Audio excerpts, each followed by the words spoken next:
Ever since man has looked up into the stars, he has seen strange objects in the skies. But the search for proof of extraterrestrial intelligence has produced disappointing results. The best so-called evidence has only been a few photographs and film clips. But now, all that's about to change. Since 1985, more than 15 million Americans have reportedly witnessed unidentified flying objects. But despite the seemingly overwhelming evidence, mainstream science has chosen to ignore the subject. But now, for the first time in history, one of the greatest mysteries of this century is unraveling. A former government scientist has come forward to discuss the military's classified work on extraterrestrial spacecraft.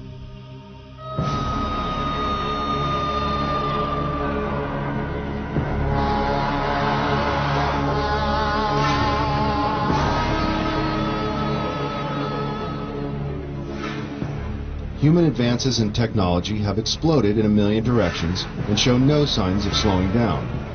The ever-increasing pace of achievement in the last several decades is unparalleled in human history. The high cost of developing and producing these technologies has limited the number of contenders from the private sector, leaving the government and large corporate businesses on the cutting edge of new discoveries. Always in the public eye, big business competes for high-paying contracts, working night and day to invent or further develop the next big thing to satisfy the masses. The government, on the other hand, must conceal information concerning national security that, for obvious reasons, should not be public knowledge. But when it comes to matters concerning the welfare of our planet, the living beings on it, or potential clues to the mysteries of the universe, many believe it should be our right to know.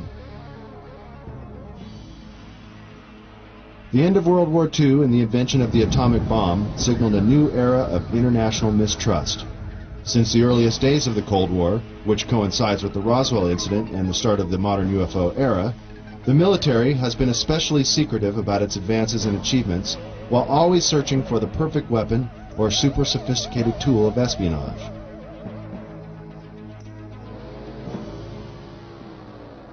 High-tech surveillance equipment around the world, and even in space, has allowed global intelligence to see and be aware of many things that the common civilian cannot even begin to imagine.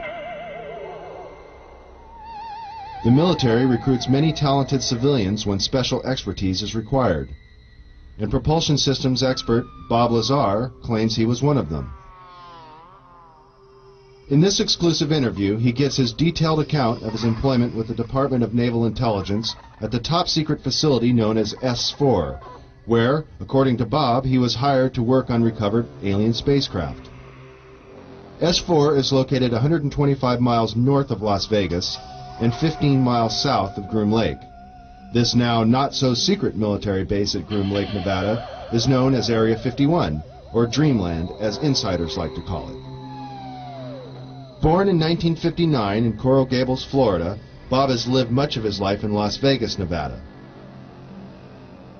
With degrees in physics and electronics from MIT and Caltech, he has dabbled in everything from chemistry to fireworks in an effort to understand the finer points of propulsion. He has even assembled a jet car with a 22,000 horsepower engine salvaged from a Navy F-3D Sky Knight that is capable of land speeds of over 350 miles per hour. Fate took a serious turn for Bob in 1982. Arriving early for a lecture at Los Alamos National Laboratory in New Mexico given by Dr. Edward Teller, one of the inventors of the atomic bomb, Bob was able to meet and talk to the famous physicist. Coincidentally, Dr. Teller was reading the local paper, The Monitor, with a featured front-page article on Bob, and the two struck up a conversation. Later, Bob sent Dr. Teller his resume for consideration, and soon after, Bob was hired by the Los Alamos National Laboratory. This Los Alamos-based directory lists Bob as an employee. By 1989, Bob was brought into the top-secret program at S4 known as Project Galileo. In the following interview, Bob reveals many details of this amazing experience.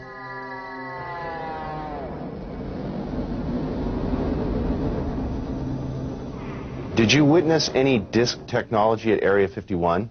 No, there was absolutely no ET craft, ET technology, anything like that at Area 51. This is why S4 was made specifically to separate it there. People at Area 51 do not have the clearance. How long were you employed at S4 And when were you hired? When was I hired at S4? I guess early '89, and I was probably there only about 6 months or so, on a very infrequent basis. How were you transported to and from work? At the time that I was working there at McCarran International Airport in Las Vegas, there was a Special Projects EG&G building. When I was told to go to work, I drove there, parked my car there, and got in a plane at the airport, flew to Groom Lake, where I deplaned and waited for a bus, and the bus drove me down to S4. The S4 facility is an area just off the Papoose lake bed, dry lake bed, and it consists of 9 hangars. The hangars have sloped doors on them with a sand texture coating. Around the opposite end of the hangars, there's the standard entrance where you're dropped off at, go through a security check, and inside there's a small complex. There's some office space, there's several laboratories, the hangars themselves, of course, and a few other places. I didn't have free rein to go wherever I wanted to. Everywhere I went to, I was essentially escorted, so that was really all about that I saw. Inside the facility, what was the basic layout? Were there underground levels? I don't think there were any underground levels to it, though there could have been. I don't think it was an extensive underground facility. It just looked like an installation that was butt up against a mountain. And I didn't see any evidence of any stairs going down, elevators, or but like I said, I don't know. There could have been, and I just might not have been permitted in those areas. It's difficult to really surmise how long it had been operational. Everything did look fairly new. By that I mean I don't think this installation was there in the early 70s. Nothing was worn. Things looked fairly freshly painted. So, as a ballpark guess, I would say it would really surprise me if the installation was older than 5, 7, 10 years, something like that. What agency is in charge of S4? Who controls the program? I was paid by the Department of Naval Intelligence, and what they're doing, researching extraterrestrial craft, is beyond me, but that's where my checks came from, so I can only assume that they were in charge of that. Did you see high-level government or military personnel at S4? No, not at S4. Anywhere in the overall facility at all?